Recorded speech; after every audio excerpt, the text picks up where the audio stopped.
America को जय हिंद। देखिए, ईरान पर अभी इजराइल और अमेरिका का जो हमला है, इस हमले के पीछे क्या कारण है और ईरान कैसे इतना तेजी से जवाब दे पा रहा है। और ईरान को ये लोग जो वेनेजुएला समझे थे वो वेनेजुएला नहीं निकला। और हमें ईरान, इजराइल और अमेरिका को बैलेंस बना के रखना बड़ा इंपॉर्टेंट हो जाता है, क्योंकि तीनों हमारे एलाइज हैं सब यहाँ पर। देखिए, ये सारा झगड़ा जो है ना, वो अमीर बनने का है कि हम कैसे अमीर हों। सोचिए कि दुनिया सांस लेती है और सांस बनाने का कंट्रोल आपका आपके पास हो जाए। सोचिए कि अगर दुनिया पानी पीती है और केवल पानी आप बनाए, तो आप दुनिया के कितने रईस इंसान होंगे।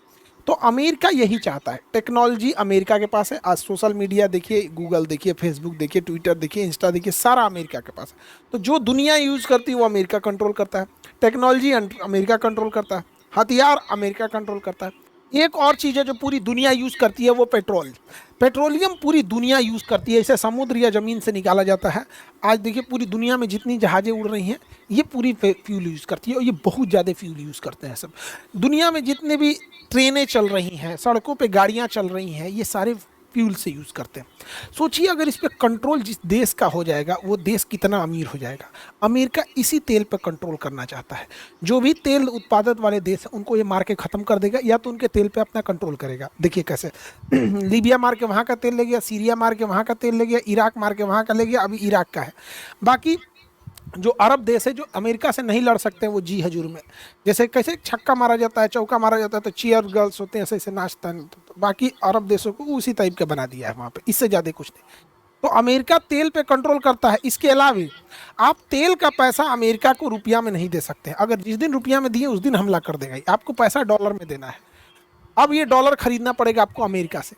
सपोज कीजिए कि अगर हम लोग ऐसा मैंडेटरी हो जाए कि हम जो भी अंतर्राष्ट्रीय व्यापार करेंगे वो पाकिस्तानी मुद्रा में करना पड़ेगा, तो हमें पाकिस्तान के आगे झुक जाना पड़ेगा, क्योंकि मुद्रा वो कंट्रोल कर रहा है। अगर हमें दुनिया में ऐसा रूल हो जाए कि कोई भी दुनिया अगर कोई भी व्यापार करती है, सिंगापुर रूस से खरीदे, जापान चाइना से खरीदे, जर्मनी अमेरिका से खरीदे, दुनिया में कोई खरीदे, लेकिन जो ट्रांजेक्शन होगा वो रुपया में होगा, तो हम कितने अमीर हो जाएंगे। तो अमेरिका ये दो नीति अपनाता है कि पेट्रोल हमसे खरीदो और पैसा तुम्हारे बाप देंगे, डॉलर में देंगे।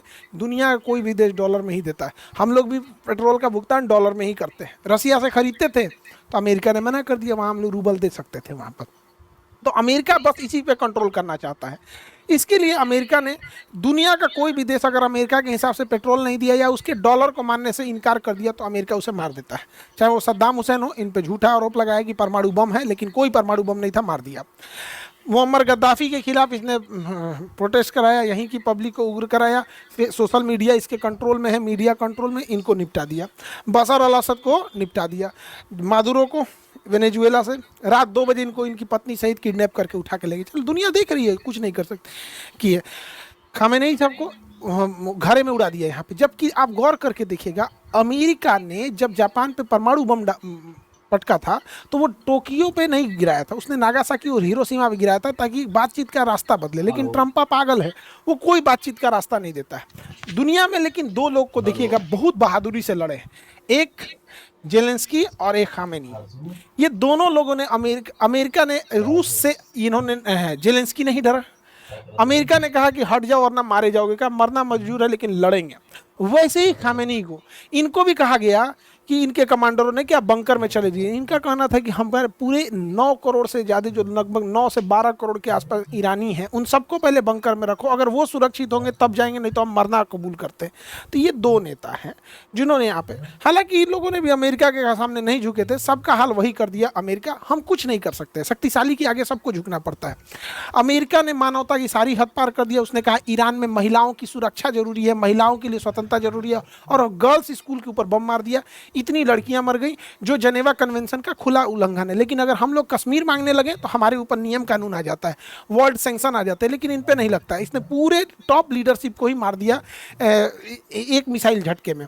और सबसे टाइमिंग का गड़बड़ी क्या है, अगर ये हमला 2 महीना पहले होता तो ईरान की जनता सड़कों पे थी अपने ही सरकार के खिलाफ, लेकिन ईरान ने उस समय विद्रोह को दबा दिया था। अभी क्या है कि रमजान का महीना है और इस समय एक धार्मिक लीडर को मारना, जिनका भारत से बड़ा अच्छा संबंध है, नरेंद्र मोदी गए हुए थे, आप देखेंगे ये प्राइम मिनिस्टर है वहाँ की, ईरान की, इनका हेलीकॉप्टर दुर्घटना हो गया था क्योंकि हेलीकॉप्टर दूसरे देश का था, इनका नहीं था, और इनको अमेरिका ने मिसाइल से मार दिया। ईरान की एक परंपरा है, कोई भी देश जाता है वो प्रधानमंत्री से मिलता है, उनके जो सुप्रीम लीडर है उनसे नहीं मिलता है। ये सुप्रीम लीडर उन्हीं से मिलते हैं जिनसे देश का अच्छा संबंध होता है। हमारा ईरान से अच्छा संबंध था, हमारा अमेरिका से भी अच्छा संबंध है, इसराइल से भी है यहाँ पे। तो इनका हेलीकॉप्टर अपना नहीं था तो क्रैश कर गया। हालांकि हमारे प्रधानमंत्री को भी सब चीज़ों पर ध्यान देना पड़ेगा। हमारे यहाँ पे भी हेलीकॉप्टर और जहाज अमेरिका का ही, इसलिए ज़्यादा हम अमेरिका से कड़बड़ कड़बड़ करेंगे ना, कुछ इधर उधर कर देगा वहाँ पे, इसलिए उस पर कोई भरोसा नहीं। तो रमजान के महीने में खमेनी साहब की हत्या वैसे ही है जैसे क्रिसमस के टाइम पे कोई पोप की हत्या कर दे। तो एक धार्मिक जो होता है चीज़ों का वो एक अलग लेवल चला गया है।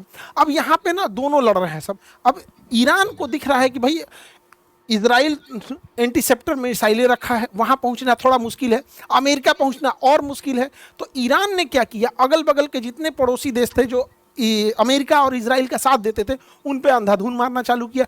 दुबई जो कहते थे हबीबी कम टू दुबई, मारा दुबई एयरपोर्ट पे। भारत का एक ज्योतिष जी दुबई एयरपोर्ट पे फंस गए थे अभी कि भैया ज्योतिष लोग फंस गए, ये तो अलग बात हो गया है। इन लोगों को तो सारी चीज़ें पहले से पता रहती है। लेकिन दुबई में एक चीज़ क्या अच्छा लगा, दुबई पे जब हमले हो रहे थे, उसके होटल्स वगैरह गिर रहे थे, तो दुबई के जो किंग है उन्होंने कहा कि कोई होटल वाला अपने मेहमान को निकालेगा नहीं और ना ही उनसे पैसे लेंगे, जो वो खाने पीने का ऑर्डर करे आप उन्हें खिलाइए। जब ये डिस्प्यूट खत्म हो जाएगा, युद्ध खत्म हो जाएगा, तो जितने मेहमानों का पैसा होगा उसको सरकार देगी। ये दुबई का था। इंडिया आते हैं, इंडिया में जब पहलगाम पर हमला हुआ था, ये बहन इनके सामने इनके हस्बैंड को गोली मार दिया गया, धर्म पूछ के मारा गया था। जब ये हमला हो रहा था तो लोग कश्मीर छोड़ के जाना चाह रहे थे। उस समय इंडिगो, एयर इंडिया, ये सब अपने टिकट को 10 गुना महंगा कर दिए। जो टिकट 5,000 का था वो 60,000 हो गया। अंतर देख रहे हैं दोनों देशों में। यहाँ पर गवर्नमेंट रेगुलेट नहीं कर रही है, वहाँ गवर्नमेंट रेगुलेट कर रही है। ईरान जो अपने पड़ोसी देश और इजराइल अमेरिका पे हमला कर रहा है, उसमें ईरान सबसे ज़्यादा कॉस्ट इफेक्टिव खेल रहा है पैसे पर, क्योंकि ईरान जो मिसाइल मार रहा है वो महज 18 लाख की है। जो उसका ड्रोन है, कामाकाजी ड्रोन, शाहीद ड्रोन, वो केवल 18 लाख का है और वो धड़ाधड़ बन जाता है। दिन में 10 बना देते हैं वो लोग। तो शाही ड्रोन बनाना आसान है और फटाफट बन जाता है। यहाँ पे 1 महीने में ये लोग 1000 ड्रोन बना देते हैं। जबकि उसे काउंटर करने के लिए जो मिसाइल अमेरिका छोड़ रहा है, काउंटर मिसाइल, पैट्रियट मिसाइल या थर्ड मिसाइल, वो 36 करोड़ की है। और इसके अलावे अमेरिका के पास इन मिसाइलों की बहुत भारी कमी है, क्योंकि ये मिसाइलें साल में 600 से 800 मिसाइल ही बना सकते हैं। ये साल में जितनी मिसाइल बनाएंगे वो महीने में उतना ड्रोन बना देगा। इनका 36 करोड़ जा रहा है, उसका 18 लाख जा रहा है। इसके अलावे अमेरिका के ज़्यादातर एयर डिफेंस गजा की लड़ाई में इजराइल को बचाने में खर्च हो गए। इसके अलावे यूक्रेन लड़ाई में यूक्रेन को देने में खर्च हो गए जो रूस से। तो अभी उसके पास स्टॉक पाइल की कमी है। और साथ ही यूक्रेन ईरान है, इतना प्रेसिजन हमला कर रहा है। ये इतना बड़ा इसका नेवल बेस का ड्रोन था जो बैलिस्टिक मिसाइलों को रोक सकता था, पता कर लेता था पहले, जिससे कि काउंटर करना इजी, उड़ा दिया यहाँ पे। उसका ये 5000 से किलोमीटर से ज़्यादा निगरानी रखने वाला ये रडार था, जिसकी कीमत 7000 करोड़ से ज़्यादा थी। अभी की इसकी कीमत लगभग 10,000 करोड़ है, लेकिन जब ये लगा था तो 7000 करोड़ का है। उसको मार के गिराया ये 18 लाख से।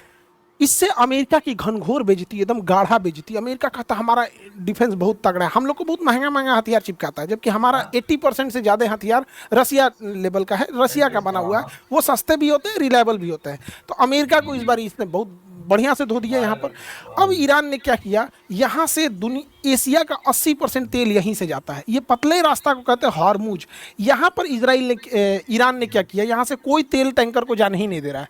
क्योंकि चीन इसका खुल के मदद किया, तो चीन के टैंकर को जाने दिया है, पाकिस्तान के टैंकर को जाने दिया है, कुछ कुछ टैंकरों को जाने दिया, मेनली चीन के टैंकरों को जाने दिया है। यहाँ पे इस बैला को पूछता कौन। ईरान क्या कर रहा है, यहाँ पे जितनी भी ऑयल टैंकर जा रही हैं उनका जीपीएस या तो उनका जीपीएस ब्लॉक कर दे रहा है या इंटरनेट स्पूफिंग कर दे रहा है। उनको पता ही नहीं चल रहा है, वो गोल गोल घूमने लग रहे हैं। जैसे आप जब आसमान या समुद्र में रहते हैं तो उसमें दाहिने भाई कुछ समझ में नहीं आता, चारों नीला नीला दिखता है, हमारा जीपीएस ही बताता है। तो उन्हें जाना है आगे, बोल देता है बाहें जाने के लिए। तो यहाँ से जहाजें ब्लॉक हो गई हैं, जिस वजह से पूरी दुनिया में एनर्जी शॉर्टेज देखा जा रहा है। और यूरोप वगैरह में 50% से ज़्यादा ऑयल और गैसेस के प्राइस बढ़ गए हैं। अब हमारे लिए भी ये दिक्कत है, क्योंकि हमारे पास स्ट्रेटेजिक रिजर्व जो है वो केवल 45 दिन का है। यानी अगर हमारे पास जो बाहर से फ्यूल लगाना बंद कर दे तो 45 दिन में हमारे यहाँ की पूरी पेट्रोल बंद हो जाएगी। तो सड़कों पे जितनी गाड़ियाँ देख रहे हैं ना, कश्मीर से कन्याकुमारी तक ठप, हवाई जहाज ठप, ट्रेन ठप। तो पेट्रोलियम बहुत जरूरी है, हमारे पास केवल 45 दिन का है। और अमेरिका ने जब इस पे इसने बैन लगाया हॉर्मुज जल संधि पे, तो हमारे यहाँ तेल के प्राइसेस बढ़ गए। अब यहाँ अमेरिका ने भारत को बड़ा बेइज्जती वाला शब्द बोल दिया। अमेरिका का एक 2 कौड़ी का आदमी है, ट्रेजरी सेक्रेटरी है, ट्रेजरी सेक्रेटरी, ये क्या बोलता है कि जो तेल के प्राइस बढ़े हैं तो भारत को दिक्कत ना हो, इसलिए भारत को ये परमिशन दे रहा है। पढ़िए इसका यहाँ पर क्या कर रहा है, यहाँ पे to enable oil to keep flowing into the global market, the Treasury Department is issuing a temporary 30 days waiver। waiver मतलब 30 डेज की अनुमति दे रहा है। allow Indians refineries, सोचिए ये 30 डेज के क्या शब्द का यूज किया, allow Indians to purchase Russian oil, मतलब ये हमें अलाउ कर रहा है कि हम रसिया से तेल खरीद लें। मतलब आप समझिए हम इंडियंस को ये अमेरिकन कितने बुरी तरह से ह्यूमिलिएट कर रहे हैं सर। और भारतीय मीडिया दिखा रही है कि अमेरिका ने रूस को छूट दिया है कि तुम भारत से तेल खरीद सकते हो। इन नचनियों को क्या जाता है, इनको पैसा दीजिएगा तो कहीं नाच देंगे सब यहाँ। ऐसा नहीं है। 2020 में हम एक वीडियो बनाए थे, उसमें हमने कहा था कि भारत को कम से कम 6 महीने का तेल रखना चाहिए। अभी वर्तमान समय में भारत केवल 1.5 महीने का रखता है, 45 दिन का। और आपको विश्वास ना हो तो आप देखिएगा, 30 अप्रैल 2020 को हमने एक वीडियो बनाया था, आज से 6 साल पहले बनाए थे। और उसमें हम बताए थे कि उस समय लॉकडाउन लगा हुआ था, पेट्रोलियम के प्राइस बहुत कम थे। अगर हम लोग के पास 6 महीना रखने की व्यवस्था होती तो आज हम लोग को कोई टेंशन नहीं है, हार्मुज बंद हो जाए, कुछ भी बंद हो जाए, ईरान बंद हो जाए, अरब बंद हो जाए, वेनेजुएला, 6 महीने का स्टॉक पाइल है। लेकिन हम लोग के पास अभी भी 45 दिन का। 6 साल में नहीं सुधर पाया। यहाँ पे क्या सुधरेगा? देखिए अमेरिका के पास और इजराइल के पास फायर पावर तो बहुत ज़्यादा है। वो सीरिया को निपटा दिए, इराक को निपटा दिए, अफगानिस्तान को निपटा दिए। तो अगर वो चाहें तो अमेरिका ईरान को भी आराम से निपटा सकता है, उसके पास टेक्नोलॉजी की कोई कमी नहीं। लेकिन अगर ईरान ज़्यादा दिन, केवल 30 दिन इस युद्ध को खींच ले गया ना, तो इन लोग के पास पूरा एयर डिफेंस बहुत शॉर्टेज आ जाएगा। और 100% यहाँ नहीं ना लगा सकते, फिर उधर रूस चढ़ जाएगा, वहाँ पे यूक्रेन पिटाने लगेगा यहाँ, तो ये लंबा खींच देगा। लेकिन अगर ईरान ध्वस्त हुआ तो ये लोग ईरान की धज्जी उड़ा देंगे, उसको तहस नहस कर देंगे ईरान को, जैसे अफगानिस्तान को किए, सीरिया को किए, इराक को किए। हमें क्या दिक्कत हुआ देखते चलिए एक एक करके। जब अमेरिका इराक से गया तो यहाँ एक आतंकवादी पैदा कर दिया, ISIS। यहाँ पर ये अमेरिका जहाँ से जाता है वहाँ एक आतंकवादी छोड़ेगा या तो देश का टुकड़ा करेगा। जैसे अंग्रेज हमें छोड़ के गए सब, तो पाकिस्तान पैदा किए सब, पाकिस्तान डेली आतंकवादी पैदा करता है। उसी तरह अमेरिका जैसे अफगानिस्तान खाली किया, तालिबान पैदा कर दिया। तो हमारे लिए दिक्कत हो जाता है। अमेरिका चूंकि इतनी दूरी पे है, उससे लड़ेगा वही जिसके पास मजबूत नौसेना हो और बड़ी वायुसेना हो, तो आतंकवादी उनसे नहीं लड़ पाए।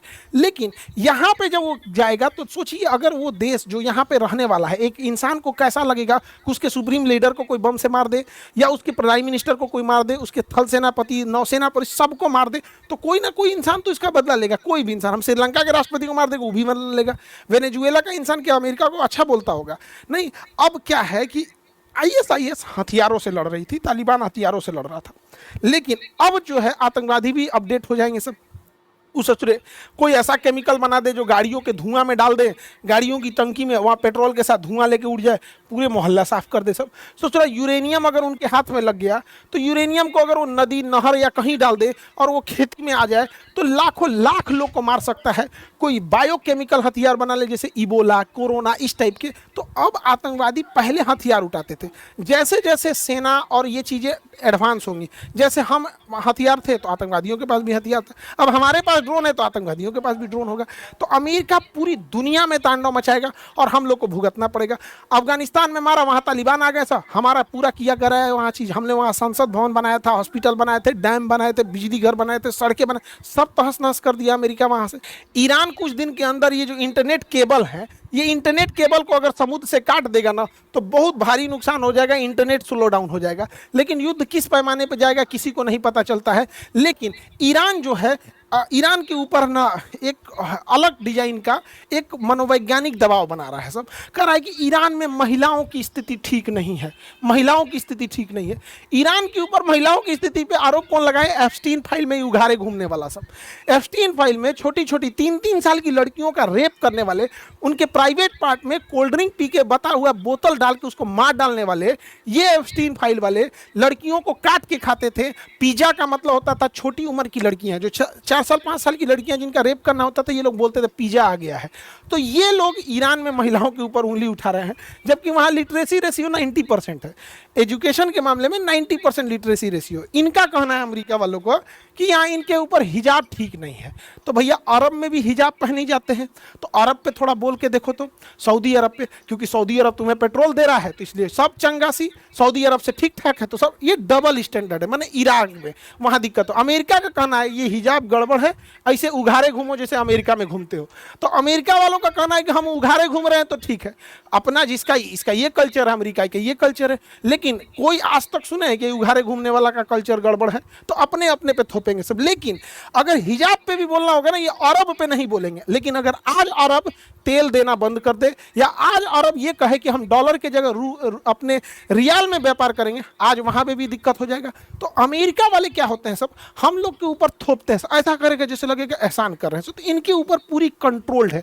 तो ये एप्स्टीन फाइल में लड़कियों का मांस खाने वाला, उघारे घूमने वाले सब अब ये दुनिया में डिसाइड करेंगे कि महिलाओं का एजुकेशन कहाँ है, जहां पे ईरान में इन्होंने महिलाओं के स्कूल पे बम्बार्डमेंट कर दिया है। देखिए इजराइल का प्लान सिंपल सा है, देखते एक एक करके। इजराइल यहाँ पे 1948 में जैसे इधर 1948 में इधर इजराइल बनता है और 1947 में यहाँ पाकिस्तान बनता है। अब अरब वालों का कहना है कि इजराइल का बनना गलत है, तो सोच रहा पाकिस्तान का बनना कहाँ से सही है। इजराइल अरब वालों का कहना है कि फिलिस्तीन को तोड़ के इजराइल बनाया गया। ठीक है, इजराइल यहाँ 2000 साल पहले था, तो भैया 2000 साल पहले भारत में केवल आदिवासी, द्रविड़ और दलित रहते थे। 2000 साल बाद यहाँ पे आर्यन आए, फिर मुगल्स आए, फिर दिल्ली सल्तनत आए, फिर अंग्रेज आए। तो 2000 साल पहले की बात है। 1948 में यदि फिलिस्तीन को तोड़कर इजराइल बनाना गलत है, तो 1947 में इंडिया को तोड़ के पाकिस्तान बनाना कैसे सही है। दोनों गलत है यहाँ पे। लेकिन दुनिया अपने हिसाब से चलती है, जिसको जहाँ जहाँ ठीक लगता है वहाँ ठीक है। हम तो यही कहते हैं भैया दोनों खत्म। भैया अगर फिलिस्तीन को उसका जमीन लौटाओगे तो हम हिंदुस्तानियों को हमारा पाकिस्तान लौटाओ, पाकिस्तानियों को भगा दो वहाँ पे। लेकिन दुनिया में अपना अपना नजरिया है यहाँ पर। पहले यहाँ पर था 48 में, इजराइल धीरे धीरे धीरे एक्सपेंड करते करते करते इजराइल अब यहाँ आ गया। ये छोटा सा एरिया गाजा है, इसे कहते हैं वेस्ट बैंक, फलस्तीन गायब। अब ये वेस्ट बैंक को भी ये लोग खत्म कर देंगे, वेस्ट बैंक को यहां से उजाड़ देंगे। और यहां से वेस्ट बैंक को ये लोग क्या करेंगे, ये सोमालिया है, यहां पर वेस्ट बैंक में इतना बम्बार्डमेंट करेंगे लोग कि या तो जिंदा रहो या तो फिर सोमालिया में चले जाओ। सोमालिया में ये लोग घर और बना के भी दे देंगे और कहेंगे हम पैसे भी देंगे। जब ये सबको यहां शिफ्ट कर देगा, पैसा देना बंद, सोमालिया में वैसे कोई गरीबी भूखमरी है वहां पे। और यहाँ गजा में एक अलग से एक शहर बसा देंगे, जहां पर ये इजराइल के मिलिट्री और पुलिस वाले जो रिटायर होंगे उनको यहाँ घर दिया जाएगा। ये हम लिख के देते हैं, अगले 3 साल में हो जाएगा। नहीं यकीन है अलग बात है। वहां पर इजराइल इसको बनाना चाह रहा है, इजराइल ग्रेटर इजराइल बनाना चाह रहा है। इजराइल पहले यहाँ सीरिया को ले जाएगा, फिर आधा इराक ले जाएगा, आधा सऊदी अरब ले जाएगा और इधर मिस्र का ये एरिया ले जाएगा। ये पूरा बना के ग्रेटर इजराइल बनाएगा। यहाँ पर अभी फिलहाल में एक ईरान में क्षमता थी जो इसे रोक सकता। बहुत जल्दी ये लोग ईरान को न्यूट्रलाइज कर देंगे। हालांकि ईरान बहुत ज़्यादा रेजिलियंस और बहुत ज़्यादा काउंटर अटैक कर रहा है, जितना ये लोग अंदाज़ा नहीं लगाए थे उस हिसाब से। लेकिन अगेन क्योंकि फिर क्या है कि अमेरिका अगर हारने लगेगा या इजराइल लगेगा तो अभी उसके साथ 31 गो नाटो वाला उठ के आ जाएगा। हालांकि स्पेन ने विरोध किया कि वो नहीं आएगा इसमें। हमारा ईरान से भी अच्छा संबंध है, इजराइल से भी। इजराइल हमें हथियार देता है और इजराइल अभी लेटेस्ट न्यूज में एक तो पता नहीं कौन है बोल रहा था इजरायली कि हम 1 बिलियन 140 करोड़ इंडियन की रक्षा करेंगे और उन्हें एयर डिफेंस बेचेंगे। अरे ससुरा तो रही आयरन डोम मत बेचना, ये आयरन डोम जो है बड़ी महंगा है। इससे अच्छा तो हमारा आकाश तीर है। अभी ऑपरेशन सिंदूर के दौरान आकाश तीर ने एक को पाकिस्तानी जहाज को एंटर नहीं देने, तुर्की वाले को मार के उड़ा दिए थे। हम लोग का आकाश तीर बढ़िया है, ई ना कि ससुरा चिपका दे यहाँ पे आयरन डोम, बड़ी महंगा है। और ये ना मतलब लो एल्टीट्यूड को मारने के लिए। हाँ आयरन बीम अच्छा है, आयरन डोम से ज्यादा अच्छा आयरन बीम है, ये बहुत सस्ता पड़ता है। अगर इजराइल ये देता है तो ठीक है, एक से अच्छा हम लोग का फिलहाल आयरन आकाश तीर है। क्योंकि इजराइल जो है ना डेंस पॉपुलेशन वाला, हम लोग का इंडिया का ज्योग्राफी अलग है, तो हथियार जो होते हैं ना मौसम, ज्योग्राफी, दुश्मन, हर चीज के हिसाब से वेरी करने लगता है। आयरन बीम लेना चाहिए इंडिया को, आयरन डोम के तुलना में ज्यादा अच्छा है। अब हमें ऐसा लगता है कि इजराइल हमेशा ही हमारा साथ देता है, नहीं। देखिए इजराइल का नेचुरल दुश्मन पाकिस्तान है, तो जब जब हमारी दुश्मनी पाकिस्तान से होगी वो हमारा साथ देगा। लेकिन इजराइल का दोस्त चाइना है, चाइना के मैटर पे वो इंडिया का साथ नहीं देगा। आपको अगर विश्वास नहीं होगा तो समझिएगा ध्यान से, ये इंडिया है, इंडिया में ये एरिया पाकिस्तान ने कब्जा किया है, ये एरिया पाकिस्तान ने किया पीओके। इजराइल कहता है कि पीओके गलत किया पाकिस्तान ने कब्जा करके, पीओके इंडिया का होना चाहिए। पीओके किसका होना चाहिए? इंडिया का। लेकिन यही इजराइल जब बात करते हैं चाइनी अक्साई चीन को, जिसे चाइना ने 1962 में कब्जा कर लिया था, टोटल कश्मीर का 10% है, तो चाइना इजराइल कहता है कि नहीं नहीं नहीं, ये विवादित एरिया है, हम ये नहीं कह सकते कि इंडिया का है। इसमें सोचिए एक ही जगह है जो पाकिस्तान से, उसमें इजराइल क्या कहता है कि वो इंडिया का है, लेकिन ये वाला कहता है कि नहीं नहीं नहीं, अब इसमें इंडिया और चाइना के बीच में डिस्प्यूटेड है। आप लोग समझिए, चाइना के मैटर में इजराइल साथ नहीं देगा। हाँ देखिए, हथियार बेचना, टेक्नोलॉजी देना वो अलग चीज है, लेकिन जो खुल के साथ देना होता है वो पाकिस्तान पे देगा, चाइना पे नहीं देगा। 2020 याद कीजिए, गलवान घाटी, ये हमारे कर्नल संतोष बाबू है।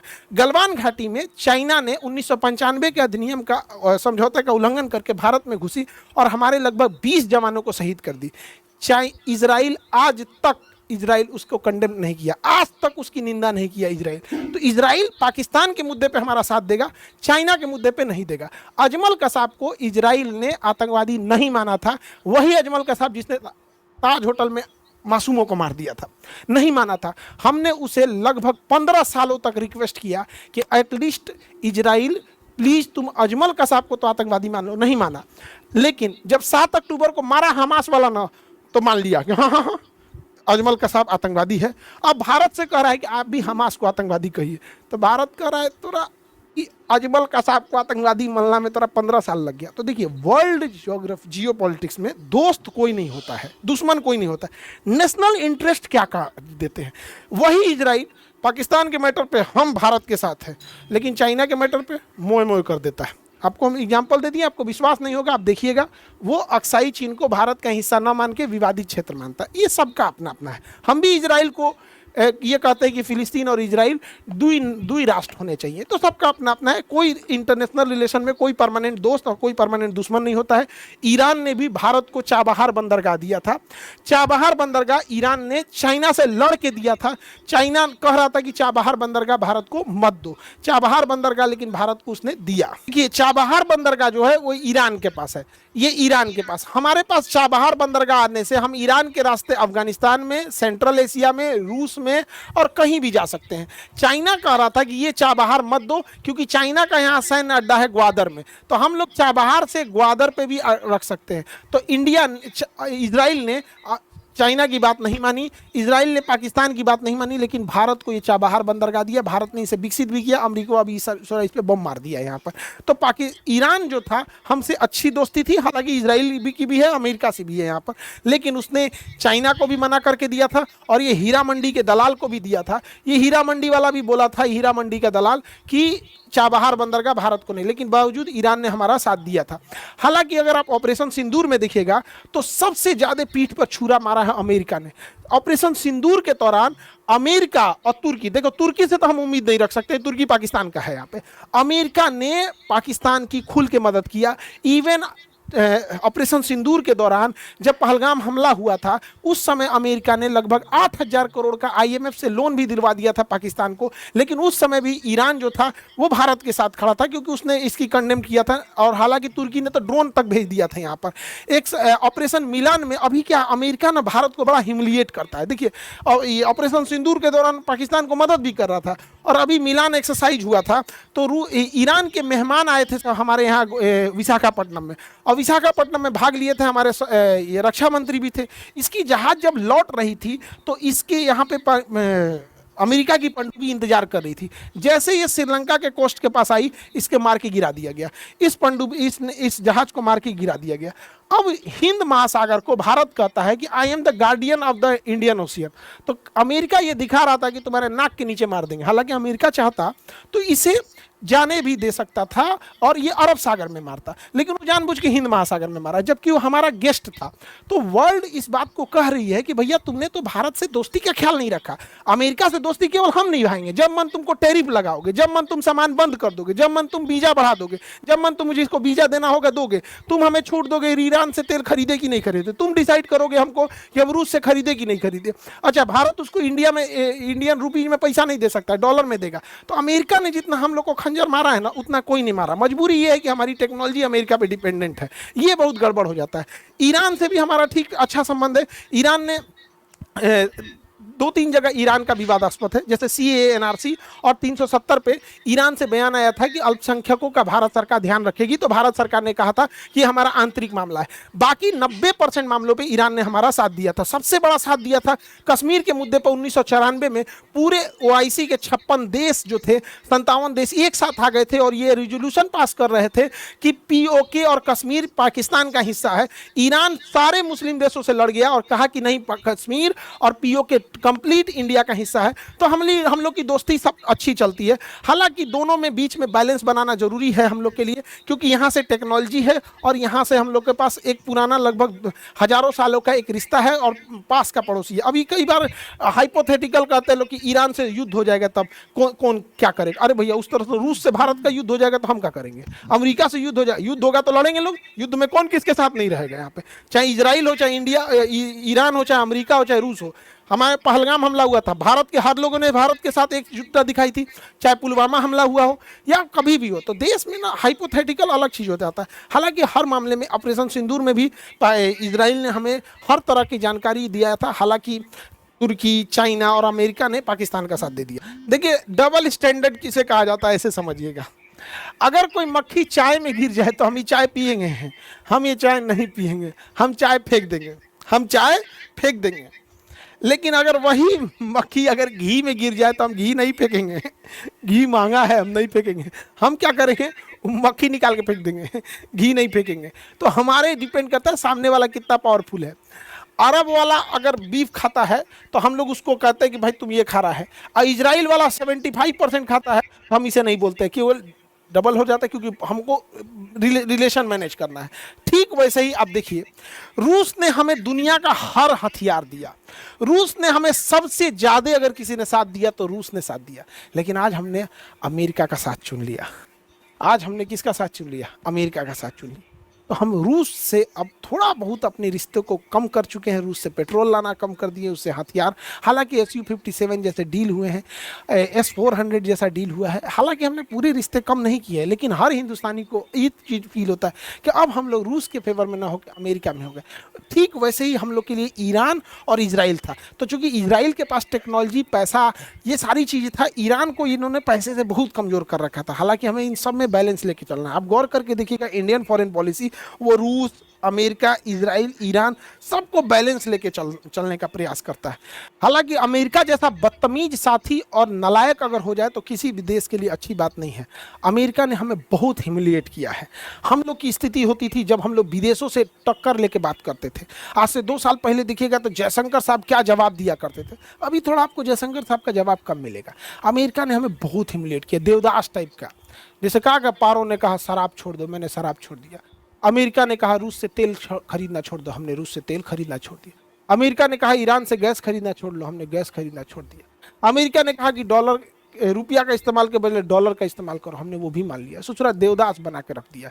फॉरेन पॉलिसी में इंडिपेंडेंसी बहुत जरूरी होता है, लेकिन जब बदतमीज इंसान प्रधान राष्ट्रपति बन जाएगा, ये डोनाल्ड ट्रंप आया यहाँ पर, हमने क्या किया? बंदर के हाथ में उस्तूरा दे दिया, किसी को काट डालेगा। ये किसी का नहीं हो सकता है। ये वही लोग हैं जो एप्स्टीन फाइल में थे। आपने गौर किया होगा अचानक से युद्ध क्यों हो गया? एप्स्टीन फाइल में इन लोग का नाम आ रहा था, इनकी बदतमीजी उजागर हो रही थी। ये 3-3, 4-4 साल की, 2-2 साल की लड़कियों का रेप किया है सब, फिर उसको मार के खाया है सब उसको। यहाँ पर एप्स्टीन फाइल को दबाने के लिए, इनकी दरिंदगी दबाने के लिए यहाँ पर इतने छोटे छोटे बच्चों को ये सब सोच रहा रेप करने के लिए, और रेप करके मार के खा गया है सब उन सबको। ये इस लेवल के जालिम है सब। लेकिन आप देखिएगा, इनको कभी आतंकवादी या क्रिमिनल नहीं करके दिखाया जाएगा। ये अलग लेवल की इनकी ब्रांडिंग होगी। हिम्मत भी नहीं है, क्योंकि दुनिया पावरफुल की ओर चली जाती है। यहाँ पर डोनाल्ड ट्रंप को लोग कहते हैं कि इजराइल का साथ देता, नहीं, इजराइल के कंट्रोल में ट्रंप आ गया है। ट्रंप का एप्स्टीन में कुछ कुछ ऐसा फोटो, उगारे फोटो रख लिया इजराइल कि इजराइल जहां हाथ रख रहा है वहां अमेरिका को बम मारना पड़ रहा है। देखिए, नेतन्याहू बता रहे हैं यही गोली मार, तो इसी तरह मार रहा है। यहाँ पर आप देखिए, ट्रंप के हाथ, कंधे पे हाथ रखने वाला इजराइल है यहाँ पर। इस तरह से जैसे लग रहा है ट्रंप इसके अंडर में होता है। लेकिन वही ट्रंप जेलेंस्की को डांट दिया था। देखिए, जब जेलेंस्की से बात कर रहा, डांट दिया कर, सूट क्यों नहीं पहने, अच्छा से यहाँ पर तूने पूरा कोट वगैरह क्यों नहीं लगा रखा है। तो ये हो गया है यहाँ पे। ईरान का अंत कर दिया हम यहाँ पे, हत्या कर दिया यहाँ पे। अब बच गए एक ठो आपके पुतिन। तो पुतिन की भी हत्या ये लोग प्लान क्या कर रहा है, इन्हीं के किसी एक जनरल से करा देगा सब। ये एसिसिनेशन का प्लान कर रहा है सर, क्योंकि इनके अंदर जो सीआईए है, मोसाद है, ये बहुत एक्टिवली काम कर रही होती है। डायरेक्ट नहीं मारेंगे लोग, यहाँ पे भी कर सकता है। हालांकि इस युद्ध में सबसे ज्यादा मजाक चाइना का बन गया है। सोच रहा पता नहीं कौन सा हथियार दे दिया है HQ9, न वेनेजुएला में चला न ईरान में चला, ये पता नहीं कौन सा झुंझुना थमा दिया है S-300 से कॉपी करके, कोई काम का नहीं हुआ। हालांकि यहाँ से हॉर्मुज से सबसे ज़्यादा तेल चाइना ही खरीदता था। हालांकि चाइना के जहाज़ों को ईरान ने छूट दे रखा है, लेकिन जियोपॉलिटिक्स में कोई किसी का नहीं होता है। हालांकि अगर आप देखेंगे तो ये ईरान की बर्बादी लिखी जा रही थी 2001 में। 2001 में जो इसके एरियल सेफ्रॉन थे, इन्होंने मोसाद को जिम्मेदारी दी कि इजराइल के हर एक नेता पे नज़र रखो और अपना इंसान प्लांट करो।